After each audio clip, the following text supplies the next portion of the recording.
وسلم وبارك على محمد وعلى آل محمد رسولنا النبي الأمي المبعوث رحمة للعالمين خاتم الأنبياء والمرسلين نور هذه الأمة وضياؤها وشفيعنا يوم الحساب. سڵاو ڕانی خۆشەویست بەخێر بێنە بۆ ڤیددیۆیەکی تر لە فیفا 23 یانی کوردستان ببوورن کەم ڤیددیۆدانی بەهۆی ئیش و کار و کاری ڕۆژانە جا هاتووینە دیاری دووەمی کوپی ئیسپانە یعنی سیمی فیناڵ یاری پێش کۆتایی دووەم یاریە کە بەرامبەر بەرشەلۆنەیگەین یاری پێشوو تەعادڵبووین 2-2 جا ئەمە یاریەک لاکەرەوەیە دوای ئەمەش یاری چامپیۆنز لیگ ئەویش نازانم چەند بە چەند بودەم بەدەوەڵای بیرم نەبوو جاوا بڕۆمەوەزم 2-0 لێم بردەوە لە چامپیۆنز لیگ ڕۆما FC بوو شتێکی وابوو بە ئەمە سکی بکەین ئەمە تەواوە ڕۆناڵدۆ و میسی هەمویانی تیان بەقوادە وەرد کڵاسە و 5 دقەیە تەواوە هەموو شتێک تەواوە با بڕۆین وەک پشگیرێک لایک و سەبسکرایب لەبیر نەکەن وەک هەموو کاتێک کۆمنتەکانتان بنووسن با بڕۆین بزانین چی هەڵێت تۆپسکۆرە یەکەمە لە ئەو تۆپی ئەو شوێنە ئەو کوپی ئیسپانیا بارانە بارێ ساحب بارشەش بەخێبەن وێری نێوان FC بارشەلۆنە بەرامبەر کوردستان یاری ڕابردوو 2-2 جابە سەرێکی ڕێکۆرد بکەمەوە گەوەم جارێک ئەمەش تەشکیلەکەمان ئێمباپی و هالاند و کرۆس و جا ئەبێ هەرچێکمان کرد بێ گۆڵی چاک بکەین لەبەرێت ئای ئەوە غەڵەتی من نەوەڵایەوە بۆ یایی بە و یەک نوکە زەڕۆم کرد ئەوە بیا بێ بەردەمی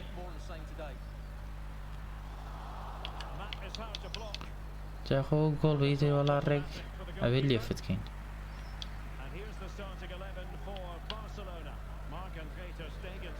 بڕۆ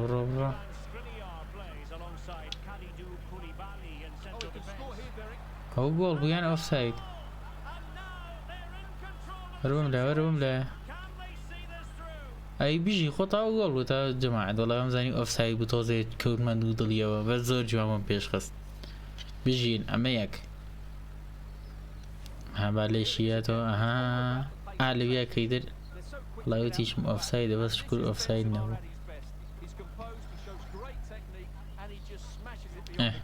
ئەمە یەک دقەی چەندێ دقەی یەک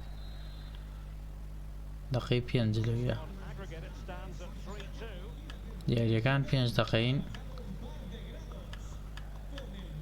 ڤاندایک نێڵی تۆزە جلەکانیشیان لێگەچێ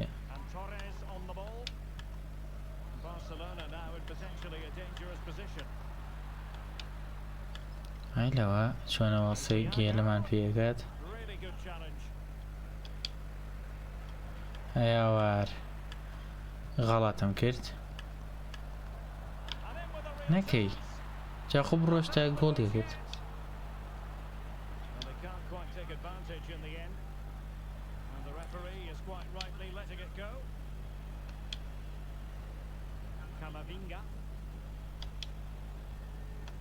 دو یەک قاچی تر ئەخ میسی ڕۆی بوو بەس نەیەڵە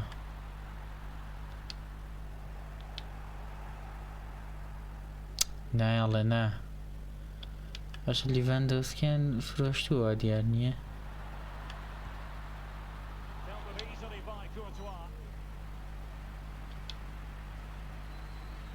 بڕۆ شێر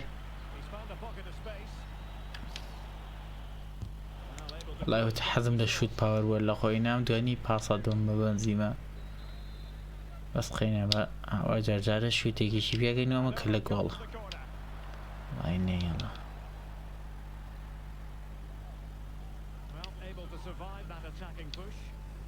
بڕۆ میسی کەلەیوە لێ نادرێ ئەخ نەیەڵە Thiago. Plenty of support here. بواكي ميسي Defensively.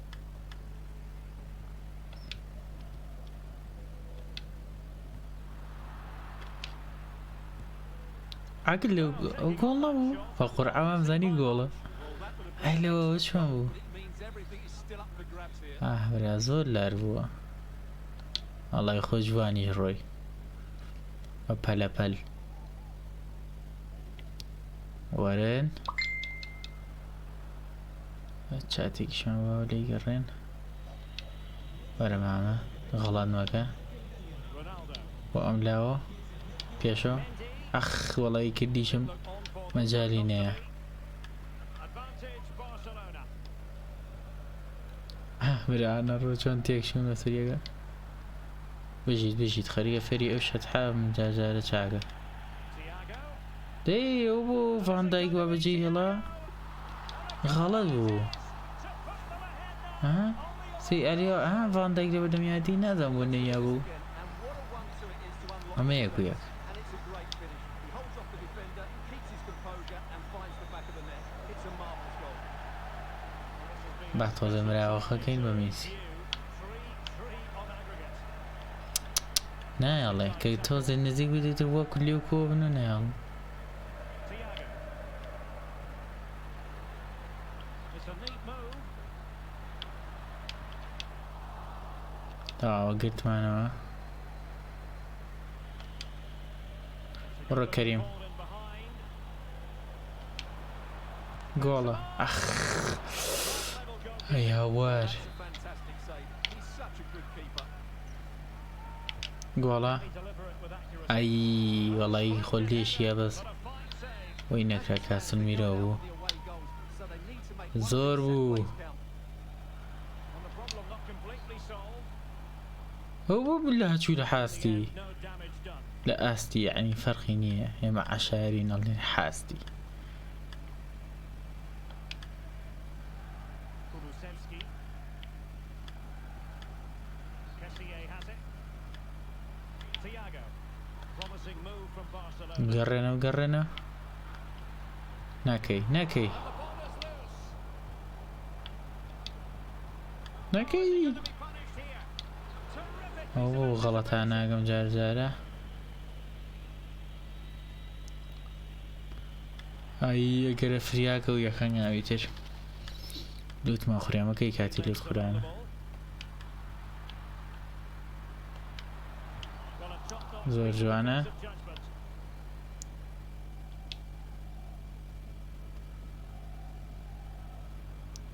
دبروي كي برا لغليا Them here on the flank. دي Benzema. أخ نيلا جماعة دو جميع كم جعل بس الشارع كتر بينين سيبو ياندو چی بکەین سێمان هەیە نە ئەزانی چیەکەین ئەمباپێ هالاند بخەین نەجێی ئەم ئەمباپێش بکەین نەجێی ڕۆناڵدۆ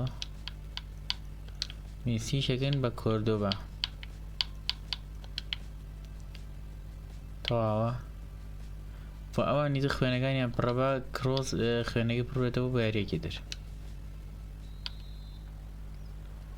تەواوە بزانین چیمان بۆگەن سێ دانمێنە سەریع ئێمباپی هالاند ئەو کۆردۆباش سەریع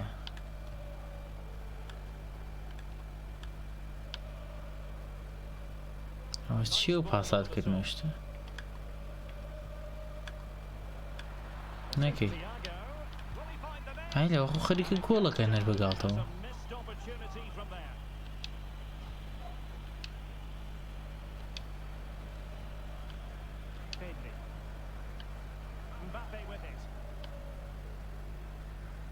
دبرو كره هالاند بابا بتمن كلي بقري هو جديد يا خويا تبري وخليه جول تشكش كابناوا كلا شيء ليش والشيشة بعمل لاعبين جماعة Well, here's the replay, and it's a really play. ئەمە گۆڵە لە پێشین Players to attack it, and it ends up with a fairly simple finish. Certainly not much the goalkeeper can do about that. A festival of goals when you look at the aggregate score, 4-3. بران ڕلە و پاساتکردنە چکە جوانیگەن Oh, maybe the equaliser. وەڵی برا زۆر جوان هەجوومە بن بەزیدە گۆڵەکەیانوە ناکرێت Being the equaliser. Casemiro. Pedri. ێ بۆ ئەوێ Well, ئەو we پێدری wanted بۆی this کە to لەو be تۆپە done. جوانە In fact, it has now been وڵای done. زۆر غەڵەت بوو Well, he'll certainly bring much needed experience to them. Let's just hope he's still got the legs to have Bene. a real impact. I think he'll do well. Can he put it away? Oh, marvellous defending to deny him. تێ پاسێ بە بژیت تا زۆر جوانە And the referee allowing advantage to accrue to them. Promising looking attack. Hold on. ئەخ وەڵی وتم هەڵیا بەسەریا نەیکرد ئەوە دوو Bally thwarting them. ئەم جارت لێم سەندراتەوە Haaland. Giving it a try. هاتی ئەو شوتەی ئەوە بە خۆتە هاالات بووی ناگی They'd love another here. Just to give بەخوا برا بە قووەت و جوانە وەڵی ناشرینە بەزیتر خوا دروستی کردوە کە لێ Out. Clearance wasn't decisive. ێ بۆ Well, they can't quite take بۆ advantage. تۆپەکەی تێ بە ئاسانی Good looking ball. There could be a نەکەی chance now. And he's found a bit of daylight. تاوگرتوێتی Great when you can rely on your ئا keeper. کردمە گۆڵە ئەو خەری واگاتان لێبوو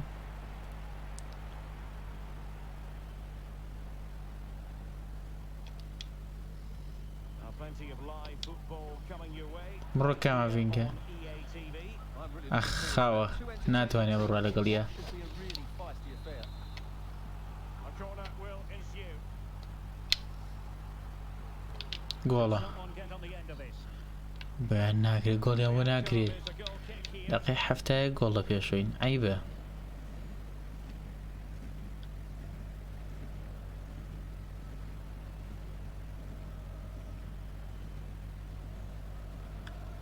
با بێنە ملێشکێنم تۆپەکە لێ 20 minutes remaining.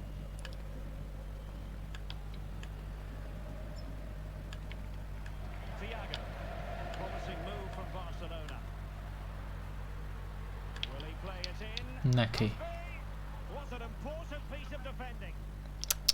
And he's lost قاچ و قۆلیان پێوە نەیاڵەوە داماوە big chance to get them on top. ئاح برەوەچی گۆڵ نەبوو Fractionally هەجوومەکانیان زۆر جوانە بەیەکۆ ئەڕۆن و یەنەوە Pedri. Here's Mbappe. ئاح Perfect. فێڵەکەی دۆزیوەتەوە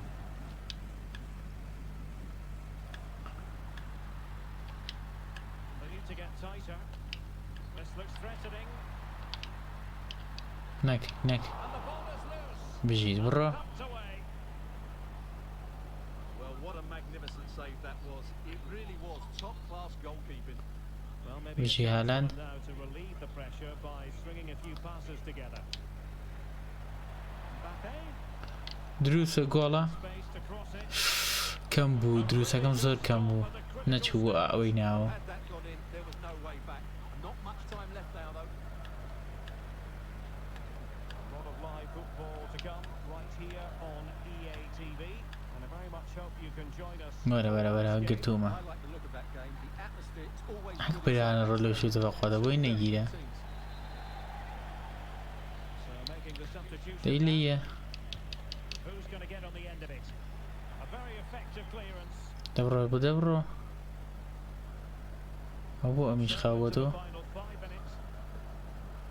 Now, counter-attacking possibilities here.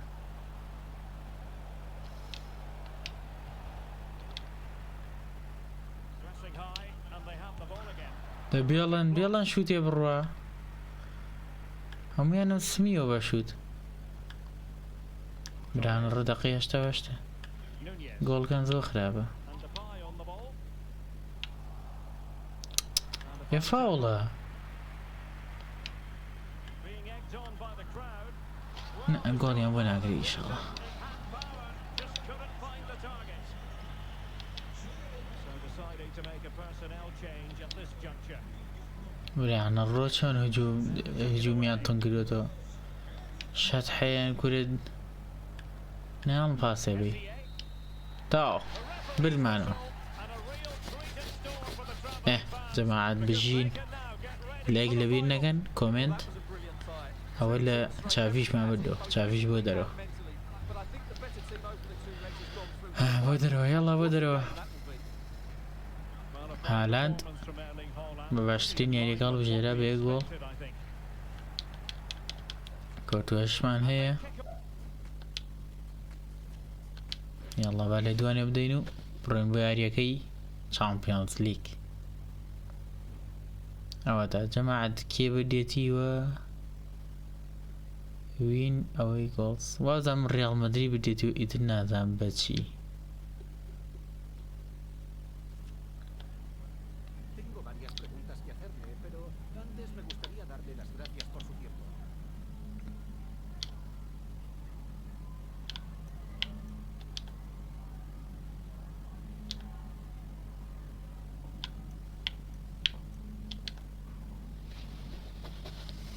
Gracias por las respuestas.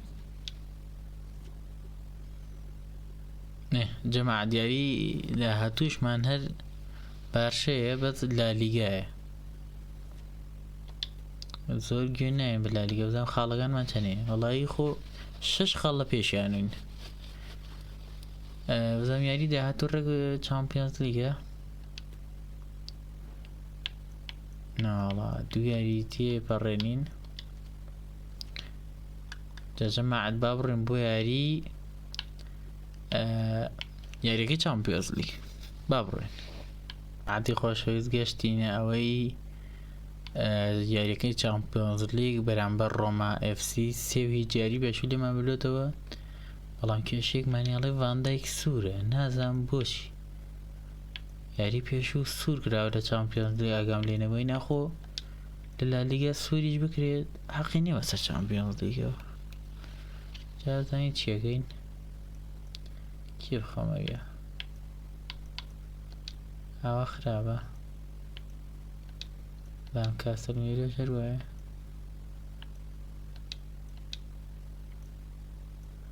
ئاوا باشترە ئاوا هەستەکەم باشتر بێت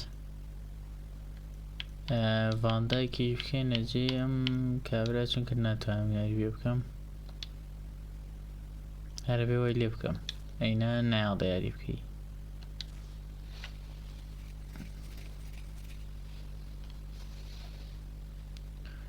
جابا بڕێنە ناو یاریگە سەرتان نێشێنم ئەمە سکی بەکەیم بەخوا تاقەتم لێ لێ دوام بدەم 5 دقەی وۆرد کلاس و 19 مارچ 2025 یاری پێشوو سێو هیچ لێمان بدەتەوە و ئەمە تەشکیلەکەمانە جلەکانیشمان هیچ ئەیبی نێوان زەردن ئێمە ڕەش جابا بڕێنە ناو یاری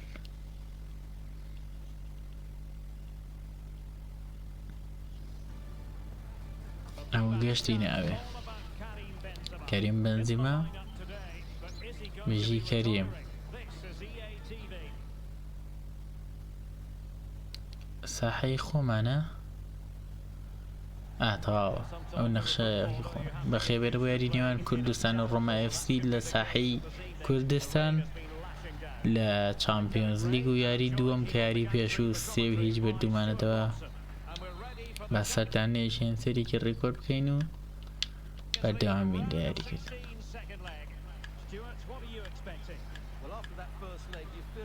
ئەو بۆ هەجومیانە ناخێراوانی بن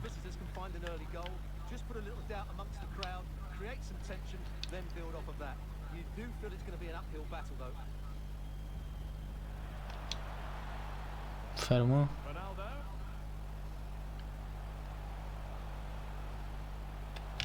گۆڵە زۆر جوانە لەوێەوە کە لی بەزە وایە زیاتر بە هاتمایەتە ئەملاوان دەستکی نێگەشتایەتی ناڵێ ئەوم بەدڵە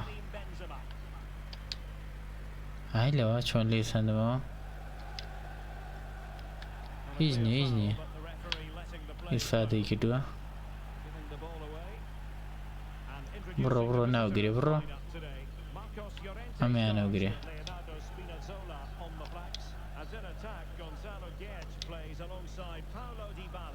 ئەخ ئەگەر یەک هەنگاوی تر نەیەگرت ڕێگەم کە بە شەبەکەکەیە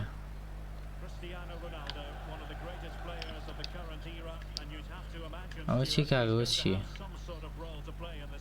Well, he's loved this competition. He's scored some great یان لەو حۆلات و تەرتیبادات really tightly today. I expect him to add to his تەقەڵیە زۆر سەریعنەوە Here's Ronaldo. Karim Benzema in the thick of things. ئەوە چی بۆ دروستە لەو ناوە ڕاستەوە And given away. دەبەریە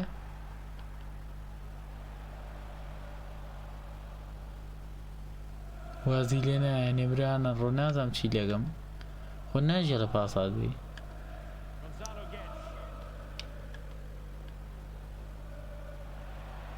Llorente. فاوڵ نییە ئەمە لە تۆپ Lost possession. تاوای خۆمانە Line, so a throw in here. دەینەکەی Can he put it away? نەک نەک Simply a wild, wayward effort, and the less said about it, the better.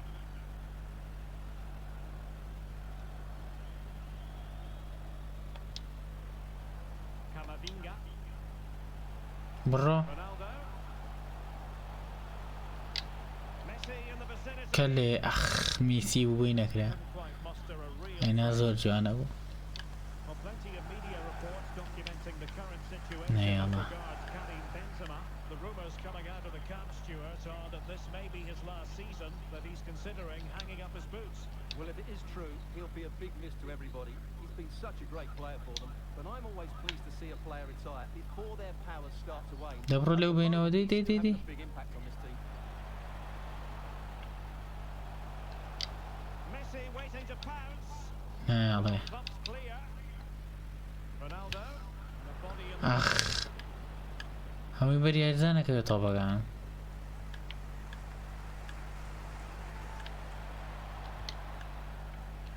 slipshod passing.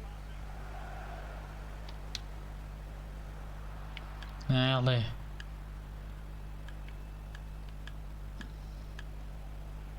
Schlager. Gonzalo Guedes. بژیت حەکیمی Messi. بڕۆ Superb effort to keep it in. Played into the centre. گۆڵە Not the best clearance. ناڵن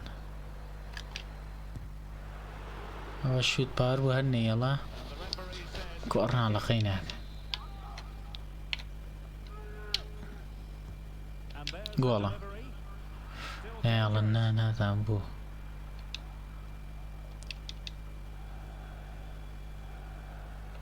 gives it a go. ئەخ The chance. And بۆ the ئەو game تاگەم لێ نییە very بەس much. غەڵەت لێمە ئەوە چی بوو Now, who can he play it to? Gonzalo Guedes. Is it going to be? بژیت Absolutely spot on with that ئەو chance. شەت حەزۆ بەرەکەتە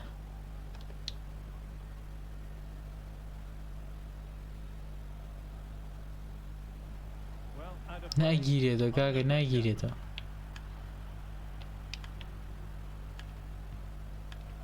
Gonzalo Guedes.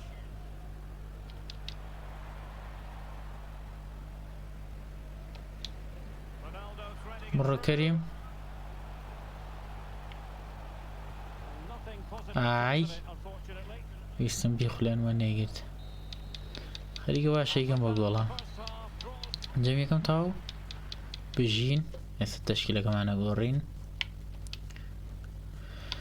ئەمە ڕۆناڵدۆ خێنە پێشۆ کەریم ئەکەین بە هالاند ئێمباپی شەکەین بە میسی ئێمباپی ڕاستەیە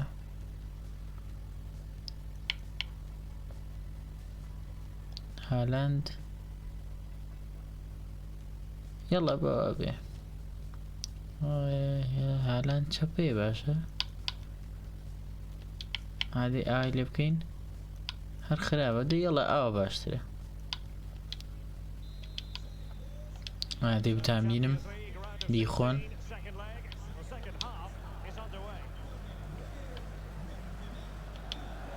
يواش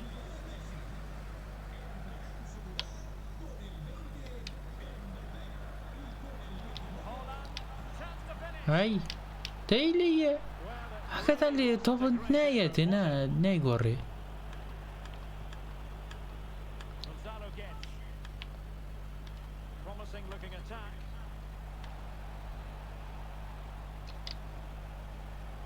مرحبا رشون قلتيو قولني خينا ليش تسيمان هي يقدر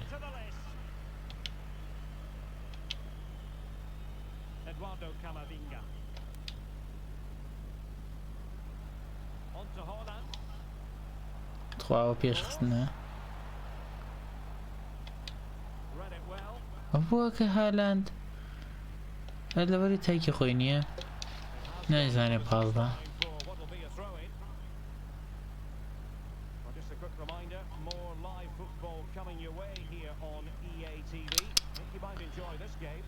غلطم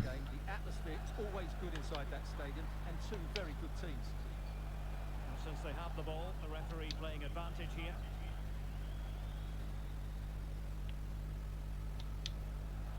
دورة دي Well, they might be onto something. اوف نيلا And time for the ما زور هجوميكي جوان بو شو انا بلاد هانا هالاند و امبابي كريستيانو بلي كليلينين delivering it. Oh, tremendous Ah. header that time. اوكي وكاسل ميرو ايه The corner kicks keep on coming. ده جوالا كان Still an issue here. And problem solved for now. وين Well, they need to get tighter here. ركبي فان دايكين بيو ديار Braga. And Paulo Dybala's ready here. هاي لوغو غريق جوالا كان Effort when all was said and done, and simple for the keeper. Well, he's made a real mess of that, hasn't he? What a chance that was. كاسل ميرو نا امبابي Turning inside, where's he going to go? نا يلا نقول كيف يبكم زور بقوة And over ده comes جوالا the كان corner. دي And he takes it on. Erling Haaland ده جوالا كان يتر يتعبو again, and the lead certainly doesn't flatter them. تا بجيت او بينيان شغل كدوت ما بس شيء شلون شغل يعني كل قلنا ويست ما كريستيانو يقول كمان رك نقول كده بيعربوا هالاند سيريكا نقول هنا كده بس هي بازية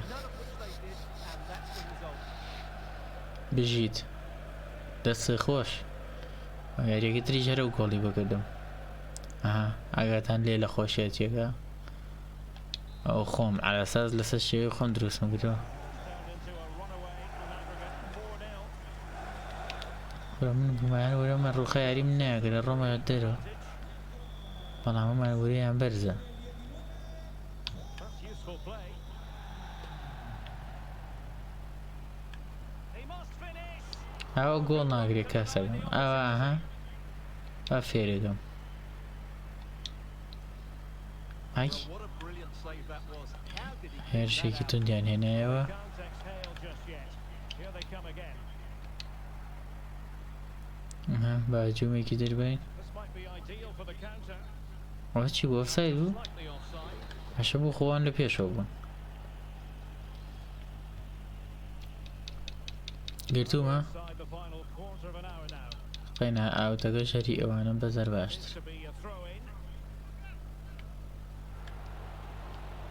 Gonzalo Guedes. And making sure nothing. بخطان بنا بري بقربان يلا برو برو جول Dealt with easily by وانا هي جنين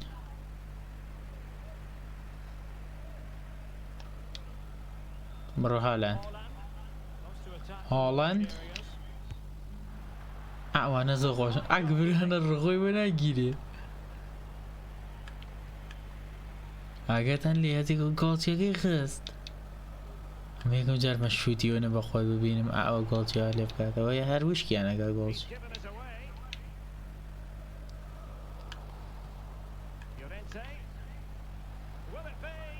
باز با بيجرم اقول كان كرت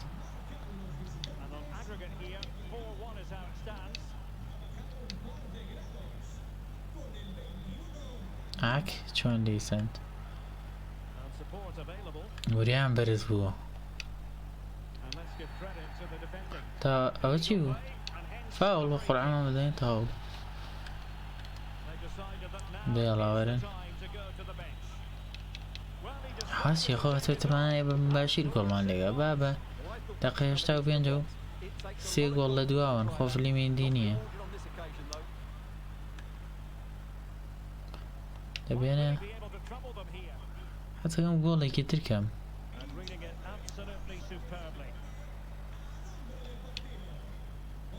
دبرو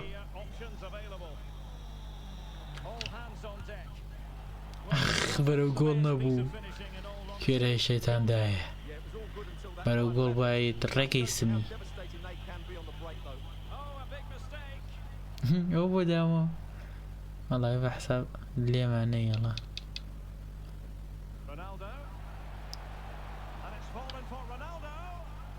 نايلن كاكا نايلن همين لدفاعيا تو ما يقرن له عزيزة قم بو يقرني تو جماعة بو خلي شانزي بيوما بيت شانزيان هشتي بيجين دستان خوش امبابي رونالدو كو هالاند بنبيني اوتا كاسلميرو باشترين مياريكا بو ناينوسي بوم جارة بيما بي كاسلميرو بو چونك زور كلوشتي ليا او چيه انتريج لا او شواني بدو عادي اما انتر بديتي اما خومن اما برشك را داره و دستی تشيلسي اما سيلفا اف سيش ريال مدريد كراوته داره عيلو حياتونا بات ليفربول كوتوا يكم ياري يكو دوبون ياري دوميا چواري لگردوا برا بايرن بديتيو مان سيتي كراوته داره او چي حياتونا باريس هيج بديتيو حد از این چون خودمون من سیتی بی بدايته و ريال بی باتو طول بقوته كان شو نتدرو المهم ما نشهر بقوة إنا لو أن يبونا براو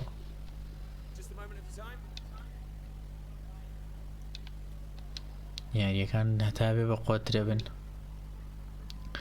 إن شاء الله لفيديو ده هاتو يعني كوتاي سوبري اسبانيا وي ك استعاري كي برشم كرد بزام بر كي كوتو كي بده بو جماعة بس سيفي كي بكم لبيرم نشت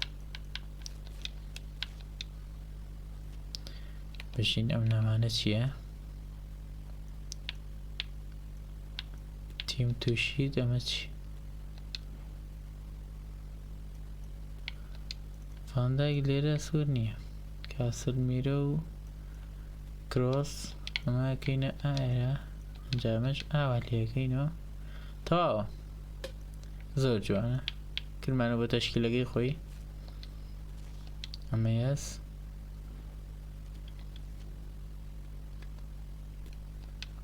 امش با والله نامه که ببینید چند نادا مالا چی اسیری کی خشته یاری کن بکن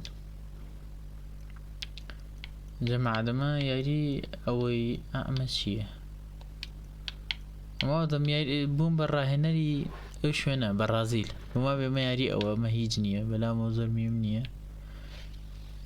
لا بدات برشاهين كوزين تشيلسي ئای بۆ خۆلی هەشتی دیاری نەکراوە هەن لی تێک شوە گڵێکی کرد خێرا دیاری کردووە هێشتا یاریەکەی ئاوەتە ئەوەتە ئەوەش سوپەر کووپە پێمە بێ ئەوەتە جەماعەت پێم ماوێت لە ڤیدیۆی داهاتوو یاری چامپیۆنز لیگەکەین ئەمجارە لە ڤیدیۆی داهاتوو تریش نێوان کوردستان ڕیال مەدرید لەسەر کاسی کوپی ئیسپانیا هیوادار جەماعەت با کۆتایی بە ڤیدیۆکە بین هیوادارم ڤیدیۆکەتان بەدڵ بێت و لایک و سەبسکرایب لەبینەکان سوودێکتان لەبینی بێت بۆ ساتێک دڵخۆشی کرد بێتن هیوادارم ئیسفادەیەکم هەبوو بێت تا ڤیدیۆیەکی تر و پارتێکی تری فیفا 23 هەر لە خۆشییا بن خواتان لەگەڵ خوا حافیز